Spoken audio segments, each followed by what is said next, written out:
selamat pagi. Perkenalkan, nama saya Maria Novalinda Chaniseran, tingkat 1, kelas semester 2A, Sekolah Tinggi Pastoral Santo Petrus, Uskupan Atambua. Pada hari ini, Jumat 22 April 2022, saya akan memberikan penjelasan tentang pengantar dan sejarah katekesi umat. Sebelum kita memulai kegiatan kita, marilah kita mengawalinya dengan doa.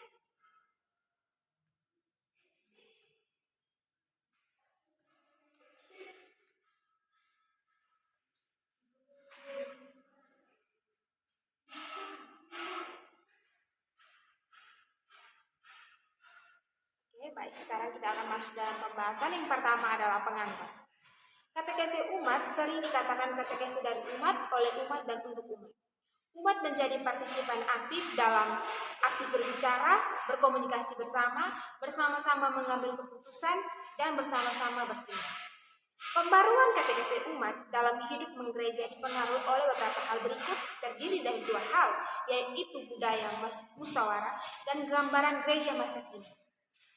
Yang pertama adalah budaya musyawarah. M. Hatta berpendapat, gagasan kerakyatan terdapat dalam masyarakat desa atau kampung. Kerakyatan atau demokrasi asli mempunyai 3 segi yang mungkin dapat dimanfaatkan sebagai sendi demokrasi Indonesia. 3 sendi itu adalah gagasan rapat atau musyawarah yang hidup dan dulu hingga sekarang. Yang kedua, gagasan protes massal, yaitu hak rakyat untuk membantah peraturan yang tidak benar. Yang ketiga adalah gagasan saling menolong atau rasa kebersamaan. Pola katekesi umat yang hendaknya mengacu pada 2 perspektif yang tidak asing bagi umat, yaitu dengan metode musyawarah. Katekesi umat adalah musyawarah iman, arus demokrasi, dan beberapa pengertian seputar demokrasi. Etimologi demokrasi. Demokrasi secara etimologi berasal dari kata demos dan kratia, bahasa Yunani.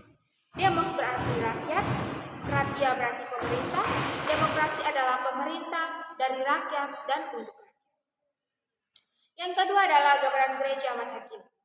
Banyak pengertian akan gereja yang tergantung dari pengalaman iman umat yang hadir pada zaman itu. Iman umat yang hadir pada zaman itu, Konsili Vatikan kedua memahami gereja sebagai persekutuan umat beriman dan sakramen keselamatan bagi dunia yang kini sedang dilanda berbagai ancaman dan budaya. Maka, setiap pemahaman gereja memiliki latar belakang tersendiri dan menjadi jawaban akan situasi dunia yang dihadapi oleh gereja pada zaman tertentu. Contoh, kemajuan pengetahuan masa kini telah merambat ke berbagai aspek kehidupan, baik sosial, ilmu pengetahuan, sehingga seolah-olah mengancam eksistensi gereja. Banyak tokoh gereja menggunakan fenomena ini dalam terang iman Kristiani sehingga melahirkan gambaran gereja berikut. Yang pertama, gereja sebagai umat Allah. Yang kedua, gereja sebagai sakramen keselamatan yang terdiri dari 6 bagian. Gereja dunia dan manusia, gereja dan kerajaan Allah, dari aspek kristologi, aspek teologis, dan aspek soteriologis, dan aspek ekstologis. Oke, ini adalah materi tentang pengantar. Berikutnya kita akan melanjutkan dengan tentang materi secara katekesi umat.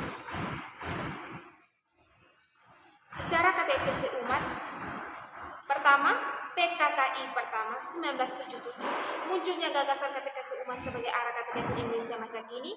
PKKI kedua 1980 kembali tegaskan gagasan katekesi umat dari PKKI pertama agar lebih operasional. PKKI ketiga 1984 pembinaan katekesi umat. PKKI keempat 2004 masih berbicara tentang katekesi.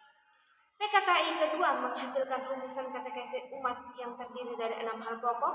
Pertama, katekesi umat diartikan sebagai komunikasi iman atau tukar pengalaman atau penghayatan. Iman antara anggota umat atau kelompok melalui kesaksian iman diteguhkan dan dihayati lebih sempurna. Yang kedua, dalam katekesi umat kita bersaksi tentang iman kita akan Yesus Kristus, pengantara Allah yang bersabda kepada kita, dan pengantara kita menanggapi sabda Allah, yaitu Yesus Kristus mendalami penghayatan iman gereja. Yang ketiga, Yesus berkatekese adalah umat. Kristus menjadi pola hidup pribadi, juga pola kehidupan kelompok, baik di kelompok basis, sekolah maupun perguruan tinggi. Katekese umat sering disebut katekese dari umat, oleh umat, dan untuk umat.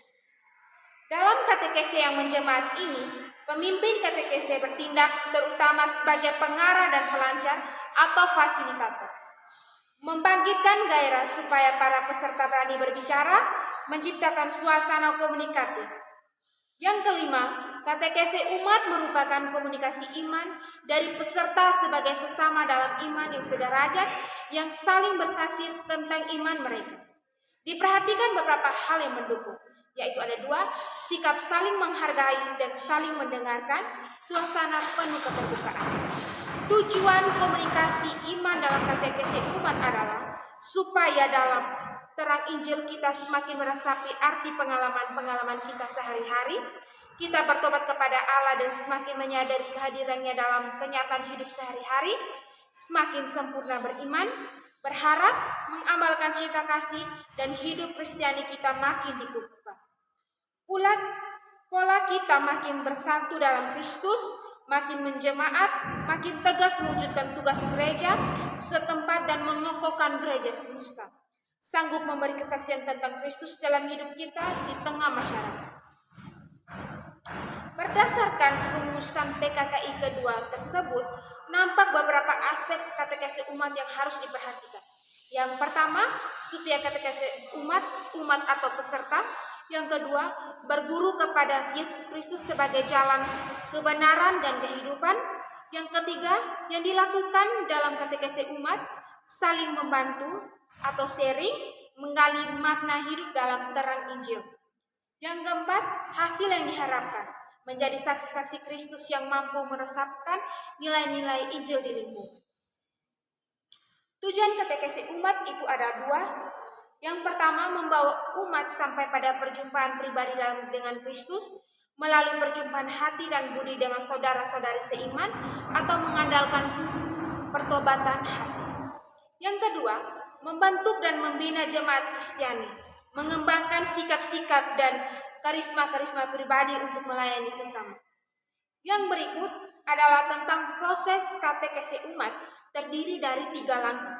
Langkah pertama, proses mengamati dan menyadari suatu fenomena tertentu dalam masyarakat yang kita angkat sebagai tema katekese umat.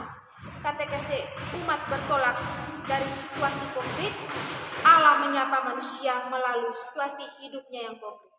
Langkah kedua, menyadari dan merefleksikan situasi yang telah dianalisis dalam terang sabda Allah. Firman Allah atau kitab suci mempunyai peran amat penting dalam katekese umat, bukan sekedar tempelan belaka. Langkah ketiga adalah memikirkan dan merencanakan aksi untuk bertindak. Keunggulan katekese umat. Katekese umat disebut katekese dari umat, oleh umat, dan untuk umat, sehingga menjadi subjek katekese. Dengan demikian semua umat berperan aktif. Yang kedua, selalu berbicara tentang hidup nyata dalam terang Injil, sehingga memungkinkan umat menyadari bahwa Allah hadir dan berkarya dalam hidup nyata mereka. Ketiga, umat aktif berkomunikasi, sehingga memungkinkan umat semakin menjadi komunikatif, semakin menjadi gereja. Peserta berbicara dan berkomunikasi tentang hidup nyata, sehingga menjadikan katekese umat dan gereja menjadi sungguh kontekstual dan terbuka. Cukup dan sekian, dan terima kasih untuk hari ini. Pembahasan kita cukup sampai di sini. Sebelum kita mengakhiri pertemuan kita ini, kita tutup dengan doa.